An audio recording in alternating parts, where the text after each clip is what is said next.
अहमदनगर श्रीरामपूर तालुक्यातील पडेगावचे सरपंच किशोर नाना बनकर यांना स्वराज्य सरपंच सेवा संघ यांच्या वतीनं राज्यस्तरीय आदर्श सरपंच पुरस्कारानं सन्मानित करण्यात आलं आहे। हा पुरस्कार वितरण सोहळा शनिवारी नगर शहरातील माऊली संकुल सभागृह या ठिकाणी पार पडला। त्यावेळी स्वराज्य सरपंच सेवा संघाचे संस्थापक बाबासाहेब पावसळे यांच्या हस्ते त्यांना पुरस्कार प्रदान करण्यात आला। कोविड महामारी असताना सर्व सहकारी मित्र आणि ग्रामपंचायत सदस्य, आदर्श सेवा सोसायटीचे सर्व चेअरमन, व्हाईस चेअरमन, सर्व कमिटी सदस्य, ज्येष्ठ नागरिक आणि गावातील सर्व डॉक्टर्स तसंच मेडिकल असोसिएशन यांच्या सहकार्यानं गावामध्ये लोकसहभागातून कोविड केअर सेंटर उभारणी केली।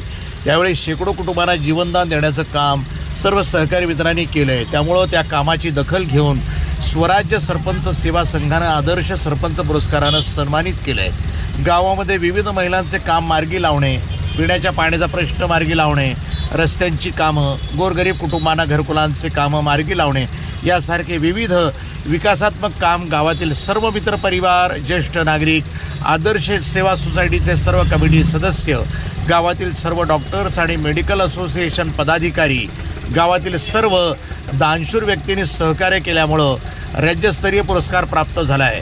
तो पुरस्कार माझा नसून सर्व गावातील जनतेचा असल्याचं प्रतिपादन सरपंच किशोर बनकर यांनी व्यक्त केलं आहे। बनकर ग्रामपंचायत पडेगाव, तालुका श्रीरामपूर या ठिकाणी विद्यमान सरपंच म्हणून काम करत आहे।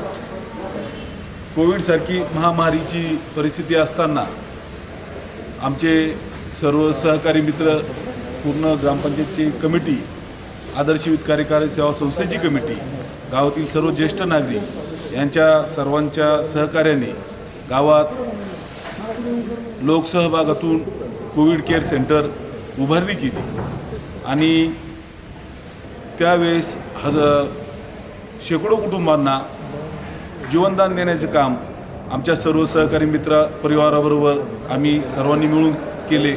याची दखल घेऊन या ठिकाणी आज स्वराज्य सरपंच संघटना महाराष्ट्र राज्य यांनी आम्हाला आदर्श सरपंच पुरस्कार जाहीर केला। तसेच आमच्या गावातील विविध जे कार्यक्रम असतील, जे कार्य असतील, कामाचे कार्य असतील, ह्या कार्याची दखलही त्यांनी घेतली। गावातील महिलांच्या काही अडचणी असतील, पाण्याचे प्रश्न असतील, रस्त्याचे प्रश्न असतील, गरीब कुटुंबाचे घरकुलं असतील, यासाठी माझे जे सहकारी मित्र आहेत सर्वच, या सर्वांनी मला प्रेरणा देऊन या कामात अग्रेसर राहण्यासाठी कायम ऊर्जा दिली। तर आजचा हा पुरस्कार खऱ्या अर्थाने आमचे मार्गदर्शक पावशे काका तसेच बाबासाहेब पावशे यांनी आम्हाला जो प्रदान केला, हा मी माझ्या गावातील सर्व सहकारी मित्र, ज्येष्ठ मार्गदर्शक आणि माझ्या गावाचा सुपूत करीत आहे आणि या ठिकाणी सरपंच सेवा संघाचे मी आभार मानतो। थांबतो। जय हिंद, जय महाराष्ट्र। प्रतिनिधी मुकुंद भट, NTV न्यूज मराठी, अहमदनगर।